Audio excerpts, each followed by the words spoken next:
আমরা জানি a plus B এর হোল স্কোয়ারের ফর্মুলা হলো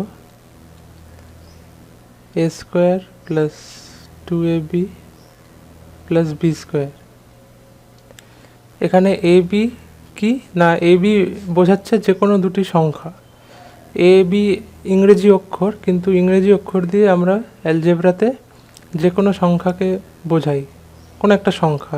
তো যেমন ধরা যাক আমি যদি a ইকুয়াল টু 2 আর b ইকুয়াল টু 3 নিই, মানে a সংখ্যাটা যদি 2কে বোঝায় আর b সংখ্যাটা 3কে বোঝায়, তাহলে এই ফর্মুলা অনুযায়ী 2 প্লাস 3 হোল স্কোয়ার হওয়া উচিত 2 স্কোয়ার প্লাস এখানে 2ab মানে কিন্তু এরকম না, অর্থাৎ এই যে 2ab আছে এরকম না যে 2a হচ্ছে 2 b হচ্ছে 3, তাহলে 2ab মানে কি 223, তা না। বীজগণিতে আমরা যখন এরকম পরপর ইংরেজি অক্ষর লিখি তো এটাকে তখন মাল্টিপ্লিকেশন বোঝায়। তো 2ab মানে বোঝাচ্ছে 2 ইন্টু a ইন্টু b, সেটাকে বীজগণিতে এরকম পরপর 2ab লেখা হয়, বা অনেক সময় ডট দিয়েও লেখা হয়, 2 ডট a ডট b এইভাবে লেখা হয়। তো এক্ষেত্রে 2ab মানে হচ্ছে 2 ইন্টু a নিয়েছি আমি 2 আর b নিয়েছি 3 প্লাস বি স্কোয়ার মানে 3 স্কোয়ার। তো এটা সত্যি কিনা দেখা যাক। বাঁদিকে 2 প্লাস 3 করলে হচ্ছে 5 স্কোয়ার মানে হচ্ছে 25। আচ্ছা, ডান দিকে কত হচ্ছে 2 স্কোয়ার মানে হচ্ছে 4, 2 ইন্টু 3 করলে কত হবে 2 2 4, 4 3 12, আর 3 স্কোয়ার হচ্ছে 9। তা 4 প্লাস 12 প্লাস 9 করলে কত হয় 4 2 6, 6 2 12, 5, হ্যাঁ 25। তাহলে রাইট হ্যান্ড সাইডেও 25 হচ্ছে, আর লেফট হ্যান্ড সাইডেও 2 প্লাস 3 মানে 5 স্কোয়ার করলে 25 হচ্ছে। তাহলে মানে ফর্মুলাটা ঠিক আছে। তো এই ফর্মুলাটা যে কোনো দুটো সংখ্যার ক্ষেত্রে ট্রু। মানে আমি যদি অন্য কিছুও নিই, ধরা যাক এটা না নিয়ে আমি যদি নিতাম a equal two 5 b equal two 7 নিয়ে যদি চেক করি, তাতেও দেখা যাবে ফর্মুলাটা মিলছে। আলাদা ভ্যালু নিতে হবে তার কোনো মানে নেই। আমি যদি একই ভ্যালু নিতাম, ধরা যাক a equal two 9 b equal two 9, দুটো এ বি সংখ্যা দুটো যদি আমি সেমও নিই, তাতেও এই ফর্মুলাটা খাটবে। তো এই ফর্মুলাটা যে কোনো দুটো সংখ্যার ক্ষেত্রে ভ্যালিড। সিমিলারলি অ্যালজেব্রায় আরেকটা ফর্মুলা আমরা জানি, যেটা হচ্ছে a plus B whole cube, সেটা হচ্ছে a cube plus 3a square B plus 3ab square plus B cube. তো এবার আমি চাই a plus B whole to the power n এর ফর্মুলা কি হবে সেটা লিখতে, যেখানে n হচ্ছে একটা ন্যাচারাল নাম্বার। এটা আমি কি লিখলাম, এটা লিখলাম n, তারপর এটা হচ্ছে গ্রিক লেটার এপসাইলন, যেটা মানে বোঝায় বিলংস টু, আর ক্যাপিটাল n হচ্ছে ন্যাচারাল নাম্বারের সেট। তো n belongs to the set capital n। Capital nটা হচ্ছে একটা সেট মানে হচ্ছে কালেকশন অফ নাম্বারস বলা যেতে পারে।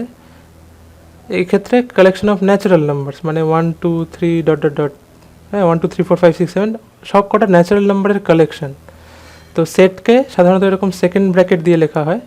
আর n belongs two capital n মানে হচ্ছে এই স্মল n এর ভ্যালুটা এই যে ক্যাপিটাল n সেটে যে নাম্বারগুলো আছে তার মধ্যে থেকে যে কোনো একটা হতে পারে, অর্থাৎ স্মল n এর ভ্যালু 1 হতে পারে, 2 হতে পারে, 3 হতে পারে, 4 হতে পারে, মানে ন্যাচারাল নাম্বার হবে আর কি। তো a plus B whole to the power n এর এক্সপেনশন কী হবে সেটা আমি লিখতে চাই। তো কিভাবে লিখবো, তো একটা জিনিস খেয়াল করে দেখো, a plus B whole square আর a plus B whole cube এই দুটো ফর্মুলা যে আমরা শিখেছি, এই দুটো ফর্মুলাতে দেখো যখন a plus B whole square করছি a স্কোয়ার দিয়ে শুরু হচ্ছে, তারপরে এর পাওয়ারটা 1 করে কমছে, এখানে এর পাওয়ার 2 আছে, নেক্সট টার্মে এর পাওয়ার 1 আছে, আর বি এর পাওয়ারটা 1 করে বাড়ছে, এখানে দেখো বি এর পাওয়ারটা 1 আছে, নেক্সট টার্মে বি এর পাওয়ারটা 2 আছে। হোল কিউবের ক্ষেত্রে কি হচ্ছে এ কিউব, তারপর দেখো এর পাওয়ার 1 কমে গেছে, এখানে এ স্কোয়ার হয়ে গেছে, তারপরের টার্মে এর পাওয়ার আরও 1 কমে গেছে, 1 হয়ে গেছে, আর বি এর পাওয়ারটা 1 করে বাড়ছে, এখানে দেখো বি মানে হচ্ছে কি বি টু দি পাওয়ার 1, তারপর এখানে বি স্কোয়ার, তারপর এখানে বি কিউব, তো বি এর পাওয়ার 1 করে বাড়ছে। শুধু এ মানে হচ্ছে এ টু দি পাওয়ার 1, কারণ আমরা জানি কোনো সংখ্যা, হ্যাঁ কোনো সংখ্যা ধরো এক্স, সেটাকে টু দি পাওয়ার 1 মানে হচ্ছে সেই সংখ্যাটাই।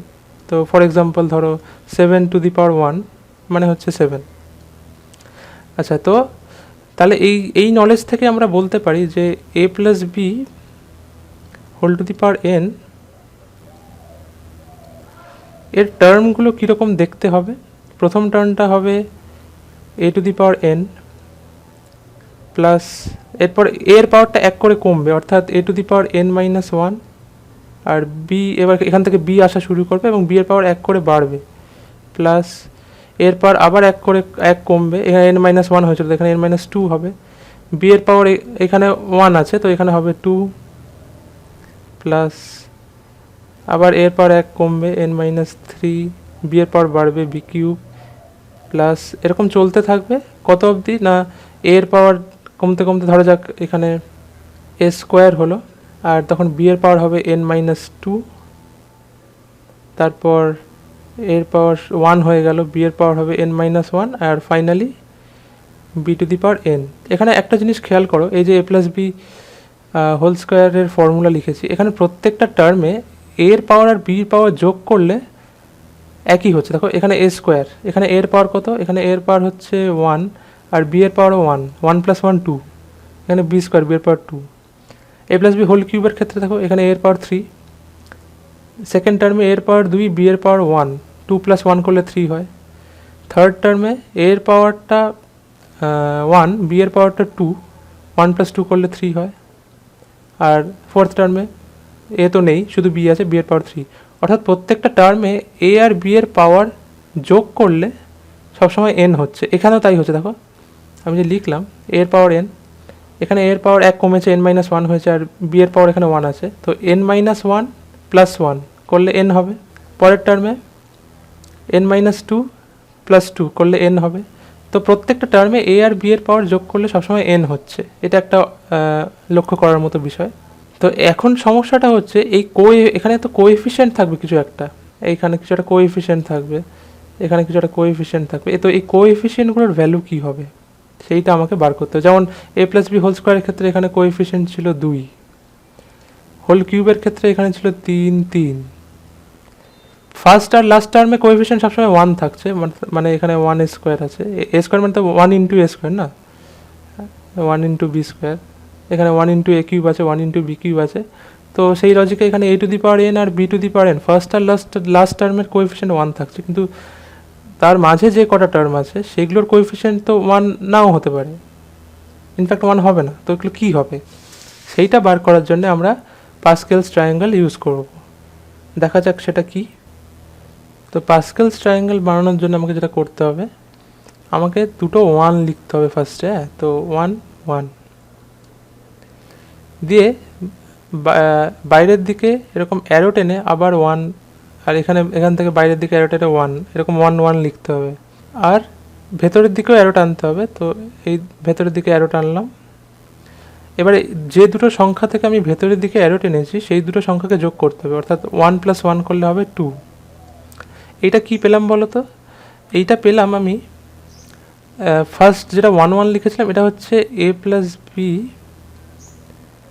হোল টু দি পাওয়ার ওয়ানের কোএফিসিয়েন্টগুলো, অর্থাৎ one a plus one b. এইটা যেটা পেলাম এটা হচ্ছে এ প্লাস বি হোল স্কোয়ারের কোএফিসিয়েন্ট, অর্থাৎ one a square, two a b, one b square. দেখো ওয়ান টু ওয়ান। আবার দেখো এবার আমি হোল কিউবের জন্য আমি কোএফিসিয়েন্ট চাইছি, আমি বাইরের দিকে আগে ফার্স্টে দুটো ওয়ান লিখে দেবো, এবার ভেতরের দিকে অ্যারো টানবো।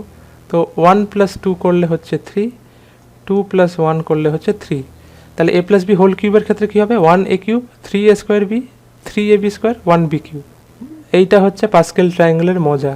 তো এবার ধরো আমি a plus B whole to the power ফোরের এক্সপ্যানশন লিখতে চাই, তাহলে কী হবে, three plus one four, three plus three six, three plus one four. তার মানে এখান থেকে আমি বলতে পারছি, আমি যদি এটা তলায় লিখি a plus B whole to the power four হবে a to the power four plus এর পাওয়ার এক করে কমবে, তো এ কিউব বি, আর বি এর পাওয়ার এক করে বাড়বে, a square b square plus a b cube plus b to the power four. কোএফিসিয়েন্টগুলো কী হবে, one four six four one, তো প্রথমটা 1, তারপরটা হবে 4, তারপরটা হবে 6, তারপরটা হবে 4, তারপরটা 1। এইভাবে আবার আমি চাইলে a plus B whole to the power 5 এর এভাবে লিখতে পারি। শুরুতে আমাকে বাইরের দিকে 1গুলো লিখে নিতে হবে, তারপর ভেতর দিকে নাম্বারগুলো জাস্ট অ্যাড করতে হবে। তো 4 + 1 5, 6 + 4 10, 6 + 4 10, 4 + 1 5। এই যে একটা ট্রায়াঙ্গেলের মতো জিনিস হচ্ছে, এইটাকে বলা হয় পাস্কেলস ট্রায়াঙ্গেল। খুব ইন্টারেস্টিং না জিনিসটা? হ্যাঁ, এবার এইভাবে এখন যদি একটা খুব বড় সংখ্যা হয়, n এর ভ্যালুটা ধরো 10 12 কিছু হয়, তাহলে আমাকে অনেকটা অবধি ট্রায়াঙ্গেলটা বানাতে হবে এক্সপেনশন লিখতে গেলে। বাট ছোটোখাটো যদি সংখ্যা হয়, যেমন 4 5 6 7, সেইটুকু অবধি একটু সময় নিয়ে করা যেতে পারে, এবং আমি এক্সপেনশন কোএফিসিয়েন্টগুলো এভাবে পেয়ে যাব। সেটা নিশ্চয়ই আমার ম্যানুয়ালি গুণ করে বার করার চাইতে অনেক তাড়াতাড়ি হবে। আমাকে যদি এটা গুণ করে বার করতে হতো, তাহলে আমাকে কী করতে হতো? a plus B whole to the power 4, তাহলে আমাকে করতে হতো a plus B whole square into a plus B whole square. এখন a plus B whole square এরকে ব্রেক করতাম, a square plus 2ab plus B square, a square plus 2ab plus B square দিয়ে এবার term by term আমি multiply করতাম। a to the power 4 2a cube b plus a square b square. এটা ফার্স্টে আমি a square দিয়ে এই তিনটা টার্মকে মাল্টিপ্লাই করলাম, এবার 2ab দিয়ে বা এই তিনটা টার্মকে মাল্টিপ্লাই করবো, তাহলে 2a কিউব বি, মানে এইভাবে চলতো আর কি। তারপর আমি সেম টার্মগুলোর কোএফিসিয়েন্ট কালেক্ট করে আলটিমেটলি এক্সপেনশনটা লিখতাম। এবং এটা যদি এবার পাওয়ারটা একটু বড় হয়, a plus B whole to the power 5 বা 6 বা 7 হয়, সেক্ষেত্রে এই প্রসেসটা আরও খাটনি করতে, তার চেয়ে পাস্কেল ট্রায়াঙ্গেল এঁকে কোএফিসিয়েন্টগুলো বার করে আমি ডাইরেক্ট এক্সপেনশনটা লিখে দিতে পারছি, অনেক তাড়াতাড়ি হয়ে যাচ্ছে, তাই না?